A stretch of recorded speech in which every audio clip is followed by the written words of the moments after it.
So I spend a great deal of time thinking about failure, not only with my own self, but also in terms of actually reading this literature, I guess, right? Like understanding what failure actually means, really taking a deep dive into it. I've just been studying it for a very, very long time, so it sort of taints my way of how I view the world. But a huge part of for me, in my own personal experiences, I guess we'll go there, is that I have to learn that I'm not a failure, right? And what do I mean by that? I think um, a massive part on why I choose not to do certain things, or I'm scared of certain things, or I want to quit at something, or I have just negative emotions, all this sort of negative emotions that happen. um it's often because it has been formed as a concrete negative thing in my mind. Whatever that particular action is, it's a negative, it's sort of a really negative response. Like I feel um all of the sort of negative responses that you might think of, right? Like avoidance, feeling like that sort of vomity feeling in your throat, um, you know, just not wanting to do it, feeling depressed, feeling like, all of that stuff, right? Like just malaise when I think about it. And a massive component of what that is me framing in my head that I have been a failure, and I don't want to do these particular things because I feel like a failure.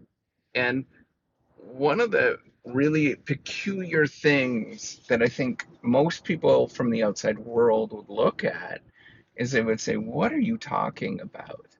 Right? Like what is it that, like here seemingly I would be, from the outside world, people would sort of view me as a success. I'm very well aware of that. I came from, a family that didn't do education, came from a place where it wasn't really a big thing, and so far I've been able to sort of navigate some of the complexities of higher education. Like I didn't even know not a single person in my life when I was younger that I knew of anybody that went away to university. It was like a really peculiar, weird thing. Like my teachers, I guess, did, but that wasn't sort of in my set of how I view the world, right? Um, and by all means, if you sort of check box these kind of things, financially, I'm more financially well off than my parents ever were. Adjusted.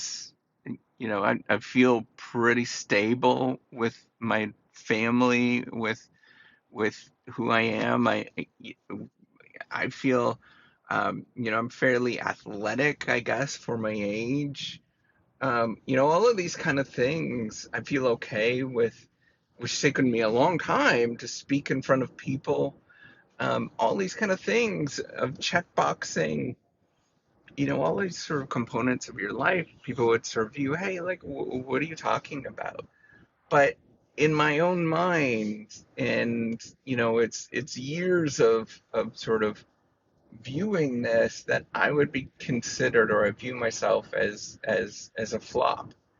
Um, and it's such a peculiar thing. And I want to talk about how do we remove some of these feelings and what that actually means.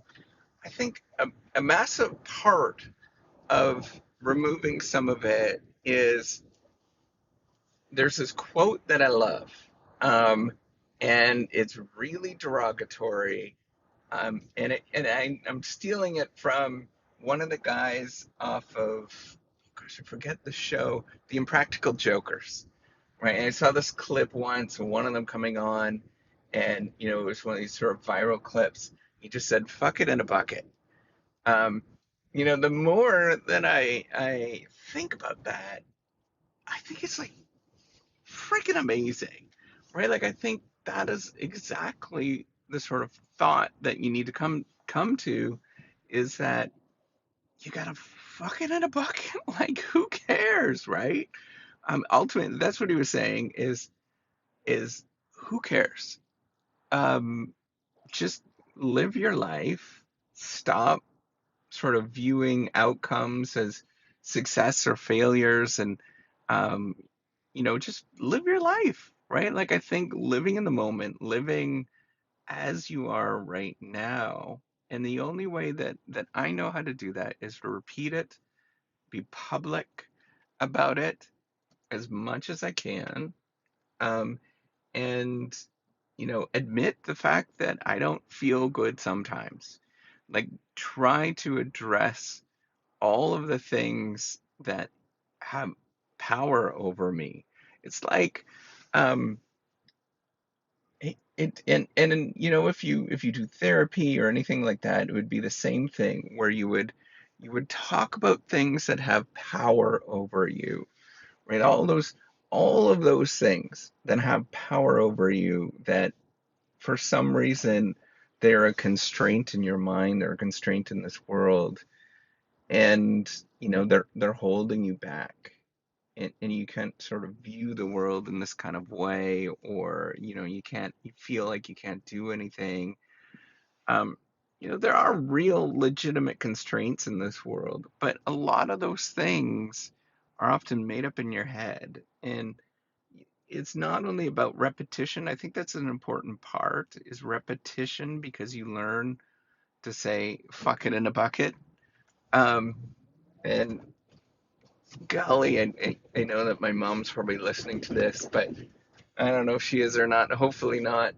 Um, but learning how to say that and getting up and doing it again. Like I think about the door-to-door salesperson that's selling vacuums every day. That person has to say fuck it in a bucket and get up and get going, and give the middle finger to the world and say, I'm not going to listen to you, and I'm just going to enjoy this and have fun with it.